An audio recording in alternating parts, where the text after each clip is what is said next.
এটি grey Shark, পানির নিচের রোবট বা ড্রোন। জার্মানির একটি কোম্পানির তৈরি এই ড্রোনটি ঘন্টায় প্রায় 18 কিলোমিটার বেগে ছুটতে পারে এবং একবার চার্জে প্রায় 1100 নটিক্যাল মাইল বা প্রায় 2000 কিলোমিটার দূরত্ব অতিক্রম করতে পারে।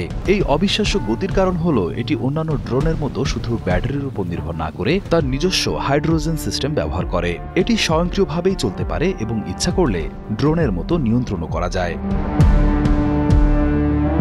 ইঞ্জিনিয়ারদের মতে সাধারণ ব্যাটারির ক্ষমতা সীমিত হওয়ার কারণে এই হাইড্রোজেন প্রযুক্তি ব্যবহার করতে হয়েছে।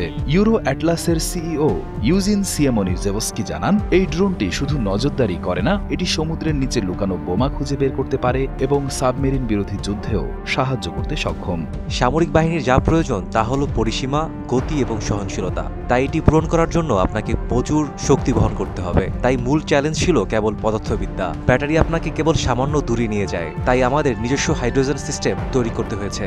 সমুদ্রের গভীরে আমাদের জন্য অত্যন্ত প্রয়োজনীয় বিদ্যুৎ, গ্যাসের পাইপলাইন এবং ইন্টারনেট কেবল পাহারা দিতে এই রোবটটি কাজে লাগানো হবে। 2022 সালে রাশিয়া ইউক্রেন আক্রমণ করার পর বাল্টিক সাগরে এই ধরনের গুরুত্বপূর্ণ লাইন নষ্ট হওয়ার ঘটনা অনেক বেড়ে গেছে।